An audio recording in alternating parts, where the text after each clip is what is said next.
News 7 खबर प्रसारण पर एक्शन मोड रे कोरापुट जिला प्रशासन आज विज्ञान केन्द्र ताला फिटिवा सहित जिला स्तरीय हाकाथन प्रतियोगिता एठारे आरंभ करिछि जिला प्रशासन। एथिरे 10टी स्कूल 23टी प्रोजेक्ट सामिल होइछि।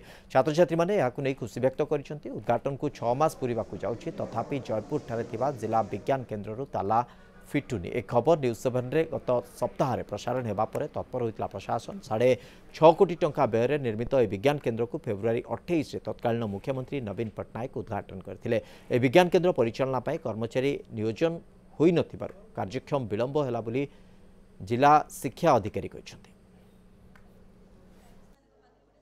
आमे गोटे वेबसाइट डेभलप करूँ जो थे लोक मैंने कंप्लेन करें कौन पाइना बहुत सारा गाँ गहली लोक गाँ गहली एरिया पुलिस स्टेशन न था जेहेतु बहुत सारा लोक फ्रॉड होती कि सांगे सांगे बैंक को जन पारना कि पुलिस स्टेशन जन पारना तो मैंने आमको वेबसाइट जनइबे आम सांगे सांगे पुलिस स्टेशन कि रेस्पेक्टिव जो बैंक थी ताकू जनइबू।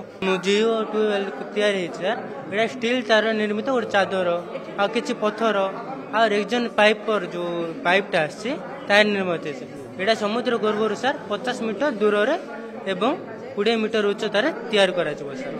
डायरेक्टर हायर सेकेंडरी एजुकेशन एवं ओसेपा तरफ गोटे नूतन कार्यक्रम हाथ को निया जाइछि जोटा कि हाकाथन बोली से ना देइछन्ती एवं यही प्लाटफॉर्म रे सेमानंकु सुजोग दिया जाउछि। सेमाने निज निजर आइडिया एवं निज निजर प्रकल्प सबु गोटे जिला स्तर रे प्रथमे स्थानित करके सेमानंकर प्रदर्शन करिवे।